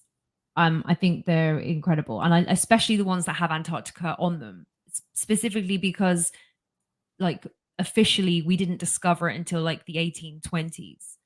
But that's definitely rediscovered because it definitely shows up on some ancient maps. And I was trying to wonder, I'm like, is there a world? Is it possible? Can I hold a little space open that Mhm. potentially there were ancient seafarers rolling around 7,000 years ago that maybe did map a shoreline, or that they mapped around Antarctica, especially the places where the ice had retreated, 1,000 kilometers or whatever. And I don't think anybody would have like lived there or built anything there, because you couldn't. There's nothing to eat. There's nothing Yeah. to there isn't the like habitat to live. But I think they potentially could have found it, and ancient seafarers knew that that continent was there, and that's why it turns up um on ancient maps. Like, let's have a little look. Well, I've got a couple of ancient maps here. Do you happen to know This what one. video it was that you did on the period race map? I'm gonna link it in the show notes for everybody. I will find it, and we can link it after. I definitely did a video on it, and I'll link the guy who actually did the work that I'm Cool, referencing. cool, cool. Sure, sure. But Yeah, here yeah. we've got, I'd love to link all of this. so this ancient map is from 1531 or 32. My eyes, I can't see. And again, yeah, and then this is azimuthal map. There we are. I know my maps now. Don't look at me. But you can see how the bottom of South America is curving and like really doing Yeah. Yep. that. So what's this one? Oh, that's exactly the same image. Let's have a little look. Well, here's another map. There we go. So these are some ancient maps before 1800. So this one's interesting because this map seems to have a pathway through Antarctica, which doesn't make sense because it's definitely one whole continent and has always been. That is interesting. And at the bottom right, that's Australia, is it not? Yeah. And also Australia, South America, they all used to be connected. So back in the day, here we are, there's this picture. This is where it all was. So Antarctica was connected to Australia, connected to South America. I mean, Wow. this is like millions and bazillions years ago. Sure, sure. But they share a lot of the same, like it's the same flora and fauna, if you know what I mean. Mhm. Back in the day. And this is the reference of that's Antarctica, and that red line inside is the sides of Whoa. Australia. So you can just see how freaking huge this Oh my place is. gosh. Man, can you imagine everything that's out there? I mean, fossils, preserved megafauna that could have been living there at one point in time, Oh yeah. large animals that who knows, frozen in ice out there. It's just, and I'm sure, I mean, however progressed the society was, I guarantee that there are archaeological remains of people that were on, and of ancient people that were on Antarctica at one time. And I think your approach to I'm sorry, were you about to say something? No, you finish your piece and then I'm gonna Okay, finish my conclusion. So, I think that I love your approach to this, and that was awesome. I could clip that. I could clip your whole presentation, and that's an amazing video. That was awesome. And so, I love your approach to it, and that you're highlighting how much mystery there is about the Piri Reis map, even if it isn't directly connected to necessarily like an Atlantis story. It is interesting in its own because who was out there mapping that? And when you look at the map, they have illustrations of what the interior of South America looks like, following the rivers through the mountains on the east coast, and they have depictions of the people and of animals that are living in South America.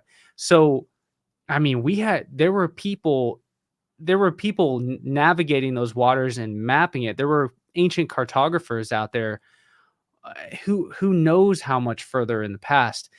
And that in itself is amazing. Another thing is, I agree that you're totally right that there were ancient seafaring cultures that had to exist 12,000 years ago. I mean, we have evidence of people traveling through the Polynesian islands back 20,000 years ago, and there were people in the Americas. Um, there are caves in eastern South America that have campsites that are 30,000 years old, and people are only thought to have arrived in the Americas 20,000 years ago. Yeah, And that's all been America's history's rolling back. There were yeah, people yeah, there it's for it's all being uprooted right now because we just literally know nothing. And so I think that sometimes, and this is just me personally, but I loved your perspective here because I stepped into this studying these ancient mysteries through the lens because I was introduced through the Atlantis idea. And as I've gone deeper and deeper and deeper, I've realized, well, that's just this idea of an ancient lost global civilization or whatever the actual origins are of Plato's Atlantis. That's just one thing of a giant sea of all of these ancient mysteries. And I think that by people looking for Atlantis, they have found so many other mysteries that need to be solved as well. And it's just this in itself is really, really cool. So I love that presentation and I love your approach to it. And I love that you're able to say, I actually don't think that this is Antarctica. And you were able to show how these different style maps can produce that curve, right? that protruding tail of South America. That's really Um, cool. so I just wanted to finish with some other things that I was looking at. Because the other thing that comes up is that that really fuels the conspiracies about Antarctica having like a kind of hidden underworld. And also like because the fact that you can't there's like a fly restrictions right now. So now Mm, there's a treaty that happened like in the 50s where basically globally everyone agreed that nobody owns or can own Antarctica and that there's a no-fly zone. And so obviously everyone's like, "Oh my God, what are they hiding?" However, when I like very briefly researched into why there was a no-fly zone, it made like a whole lot of sense. okay. So, so basically, flying anywhere near the poles, like the magnetic poles, it's unreliable. Like it can do things. So as a rule of thumb, they try not to fly directly over the magnetic poles. Um, Commercially, they do fly nearer the North Pole because it makes and okay, so this is where safety comes into it. I didn't know that there's like a global rules of aviation. And the global rules, there's something called an ETOPS, which is basically how far you can fly away from your emergency landing airport. And it used to be 60 minutes. So you could never fly further than 60 minutes from an emergency landing airport. Now, because technology is a bit better, you can do 180 minutes. But still, because we saw how huge, people don't realize how big Antarctica is and how far away it is from literally everything else in the Mhm. world. Most people live in the northern hemisphere of the world. This is right at the bottom of the southern. So even with an ETOPS rate of 180 minutes, it's not safe because you would actually be breaking the global aviation rules by flying directly over it because you'd be the closest airport would be 4,000 kilometers away. I think it's at the very bottom of South America. So Wow. yeah, the bottom of South America. So you'd break airline laws. It doesn't make sense commercially. Also, because it is so cold, the temperatures can go to like minus 100 centigrade, which Oh, is probably wow. like minus 1,000 in Fahrenheit. I'm not sure what the American is. But basically, it means that you have to normal airplane pilot licenses, you have to be like specially trained to fly in freezing conditions.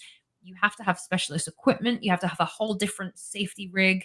If your fuel freezes, you're dead. Like there Right. is so much that can go wrong.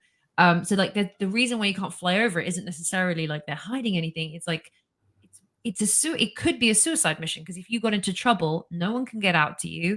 You're breaking the safety rules of globally flying. Um yeah, you need special Arctic training conditions, blah blah blah. So I think I'd like to say I think weighing that up, I think I can understand why you can't fly. Some planes can like skim the very edge of Antarctica and commercially, and they Mhm. can and do, but it's like really not safe to go through the middle.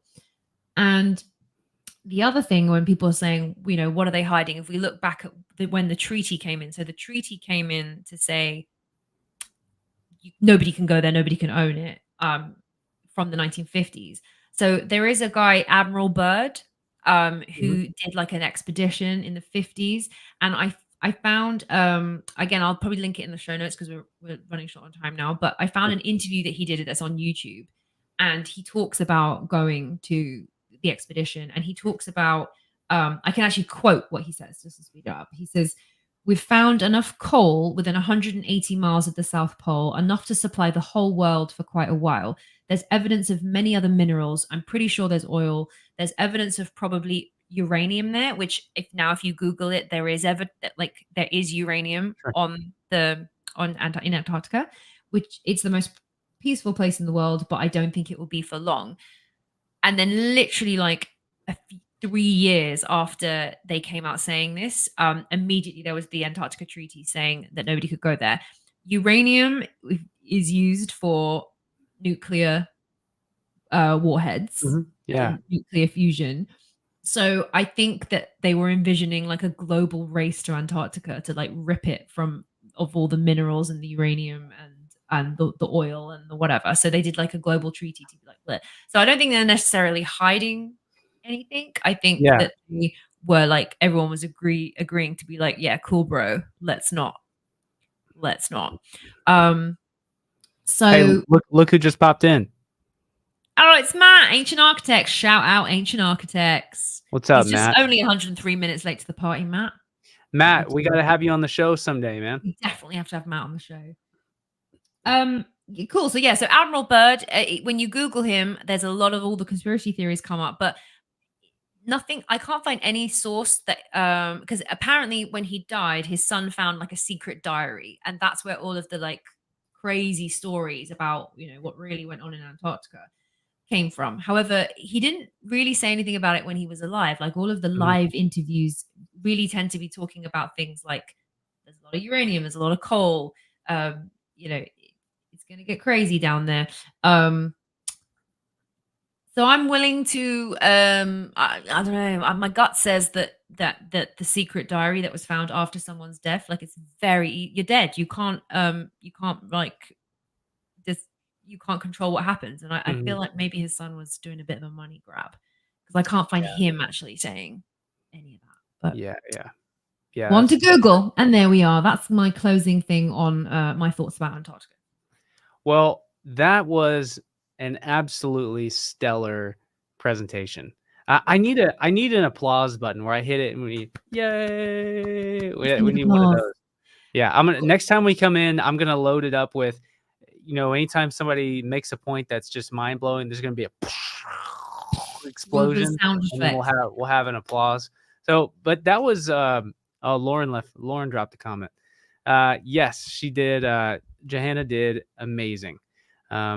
So I'm gonna forego my presentation for tonight. Try to keep it fairly sustainable for Johanna. But the next time, I'm losing my lights. It's gonna be I'm gonna be like one candle light at the end.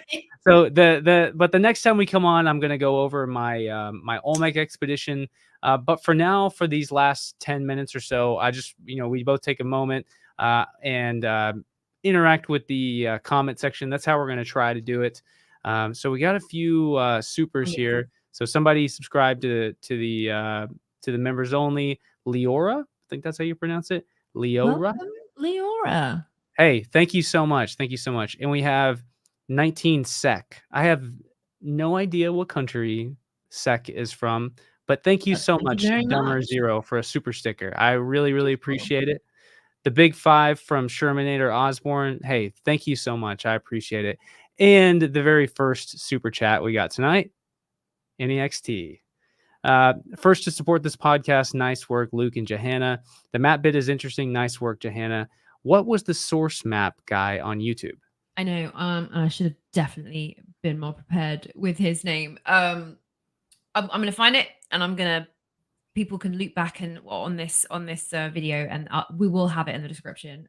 So I definitely want to shout that guy out because he spent hours, and his video fully goes through every little bit of the map, every single bit that of how it aligns in real life. So I will put that in there. Thank you, Andy. Yeah, we'll link it in there. And next, thank you so much for supporting. That means a lot. All right, and then live. If you guys have any questions, drop them in the regular chat right now. We're reading through them. Oh, look, it's Chris Cottrell from Cosmic. What's up, Cosmic Crew? What's up, Chris? How's it going, man? Yay!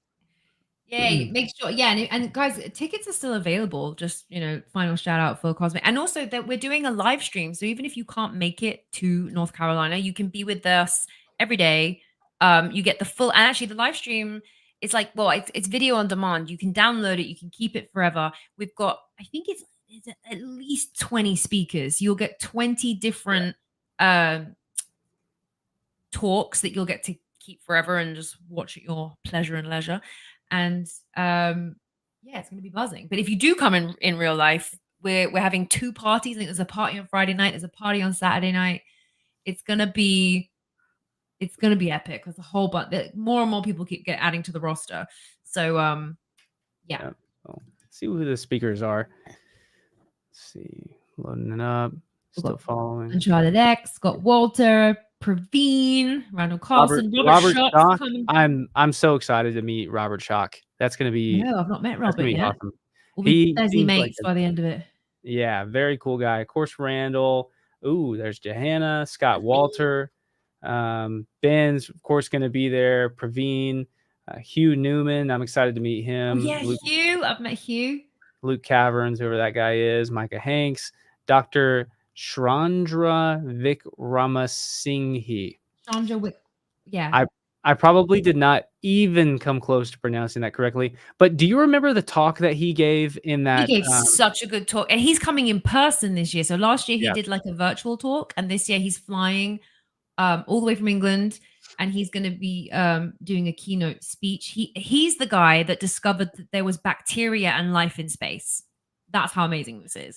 Wow. And Micah Hanks is the guy that he was the guy that basically, the guy who blew the whistle on the UFOs in America. Yep. Micah Hanks, it was his publication that gave that guy the mouthpiece in which to do that. And he dropped the initial article and he sounded the alarm. So Micah Hanks, he has a great podcast, The Micah Hanks Show.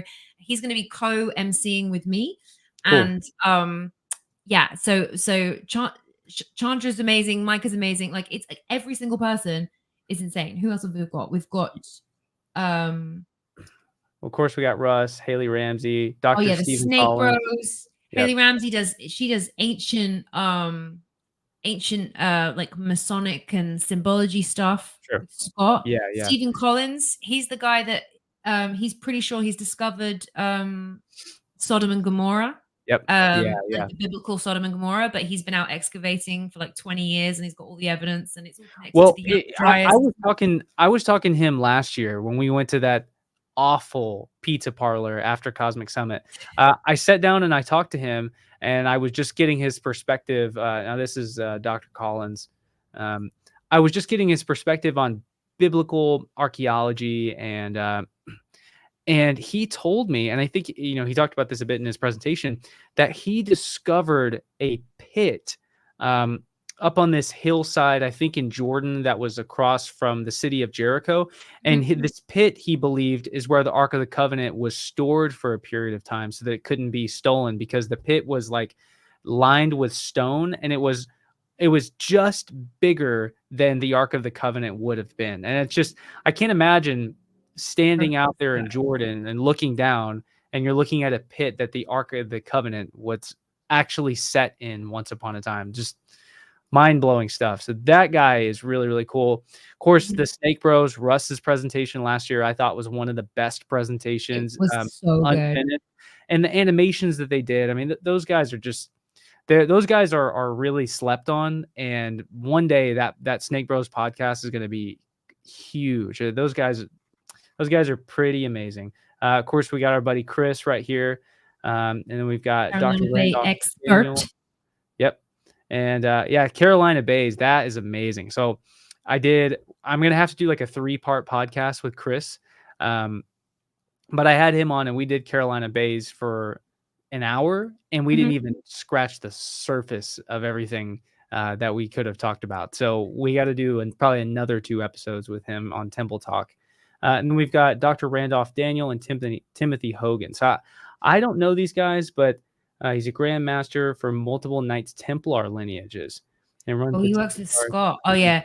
Scott's dropping some big, like, so Scott is a quite a high up Mason, and Mhm. he is dropping all the secrets and the symbology, and it's super cool. Yeah. Um, So we have a oh whole. yeah, Joanne's awesome as well. We've got, oh yeah, Robert Temple. He's doing some Yep. really interesting work with plasmoids. So that's all coming together. If you're into Yeah, you've plasmoid, been all down that rabbit hole. yeah, I'm covering it. There's a lot to see. There's gonna be a lot of demonstrations of George has got his hands on three thunderstorm generators, retrofit emissions machines. So he's going to be like, they're going to be like live testing them and pulling Yeah. them apart, putting them back together. There's so much to do. It's going to Yeah. be mental. I don't think we're going to get any sleep. It's going to Yeah. be crazy, and we're It, going to try it's and gonna do be a wild. live episode from the Cosmic Summit. Yeah. Yeah. Yeah. Yeah. Raiders. So we'll do it. We'll do it. So since we're switching to Mondays, it's gonna be that Monday right afterwards, and we'll cover Cosmic, and I don't know where we're gonna film it, but yeah, we'll have it. We'll have it all I set think up. George has got like a media suite. I think we can. Oh, really? I think there's a place where the podcasters are going to be for the Saturday, Sunday, and we're going to just commandeer it. We'll just take it over on Cool. Cool. Monday. Okay. Okay. I'm neglecting the comment section. Is Johanna going to spend some time in the Yucatan?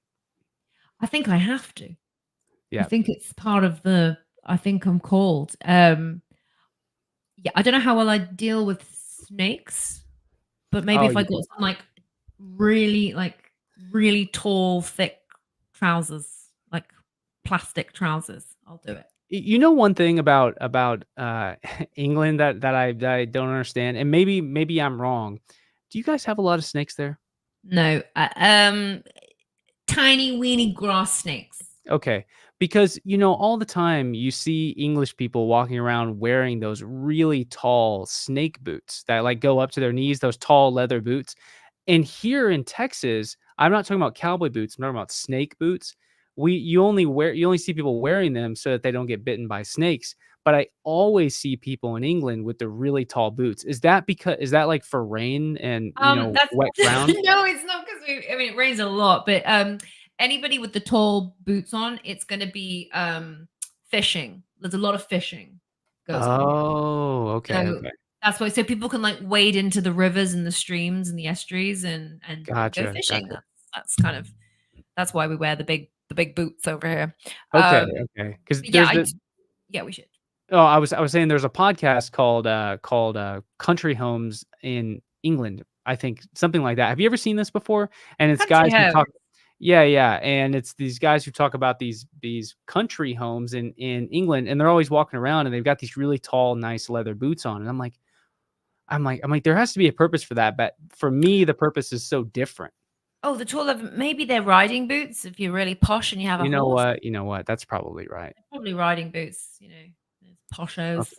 Okay. NEXT, nice work, you two. Looking forward to the Olmec bit next time. Yeah, Yeah, you know next what we time we might can have to do start. is we may have to alternate per episode because I feel like one presentation just takes over. We're gonna learn as we No, go, no, but we'll work it out. We'll iron out all the creases. Don't you yeah, worry, yeah. chaps. Let's see. But this is cool. I love how people are getting involved. This is awesome. Hello, everybody. Let's see. I'd like to see more work in the Yucatan. Yeah, for sure, for sure. And that's kind of gonna be the torch that I pick up throughout my career. I mean, I love Egypt. But I think that Central America and Mexico and South America is just so overlooked, and I think there needs to be somebody in our little cosmic circle realm to cast more light on it. And as much as I love Egypt, it feels more and more like my calling is the ancient Americas. And I think people are actually starting to get an appetite. I think Egypt is so well covered, and it's always going to be well covered. It's always going to be the most popular thing. But I think people are now starting to grow an appetite because they want to see what's going on in ancient India. They want to see Connect what's them all. going on in South America. Say it again. And connect them all because they all Yep. actually, there is like a thread that connects all these sites. And that's Yep. really interesting. So, Well, yeah. when I was on when NEXT we did our Lost Cities of the Maya tour, we were constantly talking on the bus of how you know there are threads that connect these ancient cultures to each other, even Mhm. if the cultures didn't know each other directly, or if they lived thousands of years apart from each other. A lot of them are observing a lot of the same things, they're learning the same things, and they're tapping into a lot of the same sources. I won't go into that whole thing right now, but there are Mhm. threads that connect these cultures all across the world. Let's see. Aquaman 2 tells us that the seventh lost planet Necros, meaning necromancing, fight of Atlantis with Lemuria. I don't know if that's a historical film we can review, but I do like Jason Momoa. Yeah, yeah, yeah. Um, Thank you for your comment. Thank you. Thank you So kindly. much more to learn from there. Yeah, absolutely, absolutely. Um, let's Should keep we going. find the lost city of Z? The Lost City of Z. Oh, there's something I want to say about that, but I can't. I will You've just already found it. no, no. Yeah, yeah, no, no, no. I may be going on a I may be going on an expedition next year, not for the Lost City of Z, but to look for a city to the northwest of where the Lost City of Z would have been. It's something I'm not going to say the name of the city or anything like that right now. Okay. Um, The lost city of A. the Lost City of A, and it actually starts with a P, and Oh, that's all I'll say. And so it's it's an Amazonian Andean city that has never been discovered, but there are legends about it, and Spaniards talk about it as well as the Spaniards recording Inca talking about it. And there's an archaeologist who was looking for it, trying to find it his entire career, couldn't find it, but in his old age, he found more evidence of where a location may have been, but there just hasn't been funding to go find it. Well, now his son is a filmmaker, and his son is launching an expedition. He's done this before, done something very similar before. He's launching another expedition again. One of his friends lives in Florida. I got in touch with this friend in Florida who has a really cool Instagram page of going through the jungles in Florida. I got in contact with him, and now through him, I might be going on this expedition in 2025 in South America. But we'll just call it the Lost City of P for now. But I'm sure that we'll touch on it at some point. yeah, for sure. Um, let's see. Shout out Dabbler's Den. All right. Gosh, we got a bunch of these comments. Let's see. Let's see. Um, aliens. Do you believe in aliens? I mean, statistically, Hmm. the idea that we're the only living like conscious beings in the universe, that's like statistically not. I think there has to be, there's billions and billions of planets. I think for sure there is life out there. I Yeah. believe. Yeah. I believe. I don't think that aliens are responsible for a lot of the stuff we find on Earth. I definitely think that Hmm. it's ancient humans. Let's not take that away from us. Very proud of our previous ancestors. But Tammy, hey, I do thank think you they so much. exist. Thank you so much for the big five, Tammy. I really appreciate that. Thank you. Thank you, Tammy. And I'm glad that you guys are enjoying it. I'm enjoying it. This is, I mean, It we're is fun. yeah, yeah, It's only 1 in the morning though, so we're gonna have to come into land. yeah, yeah, absolutely. And just scrolling down to the We're bottom of 2 these. hours in now. Wow, you guys are leaving a lot of these comments. Um, anyways, hey, Johanna, thank you so much for coming on with me, and I'm looking forward to doing more of these. Um, Everybody watching, thank you guys so much for tuning in. This is going to be something that we're going to do this. It was originally going to be the first Friday of the month. Now we're going to move to We'll the do first. Mondays. Yeah, now we're going to do Mondays. Um, and as time goes on and as my schedule allows, which is going to be within the next couple of months, we will be able to move earlier in the Mondays. We'll be able to go a little bit longer, and then start as the series grows. We'll be able to go a little bit more often as well. So rather than once a month, maybe we move to twice a month, and then who knows? Who knows where it goes from there? But this has been a real pleasure, and so I'm really looking forward to going down this journey of the Raiders of the Past podcast with you. Yeah, thanks so much, guys. Wouldn't be here without you, otherwise it'd just be me and Luke chatting to each It other. would just yeah, it would just be us. Ooh, Aliens are Nephilim. Osbaldo Lopez. The Nephilim. You The know what? biblical people that fell. People. You know, People. Genesis 6, it says that the sons of God saw that the daughters of men were fair and good, and took to them as many as they chose, came unto them and bore children with them, and thus the Nephilim were born. Yeah. It's something like that. So the Bible certainly alludes to the fact that aliens are Nephilim. There is definitely a story of others coming Yeah. and procreating, whether or not they were from the stars or whether or not they were from the neighboring place. But Yeah. there we are. Yeah. Thank you. This is a wonderful stream. And on that note, we will end it, guys. Hey, thank you all so much. Say good night. And we'll see you next time on Raiders of the Past podcast. And next time, I'll have animations for the beginning and the end and some music to lead us out. But for now, all you're going to be getting is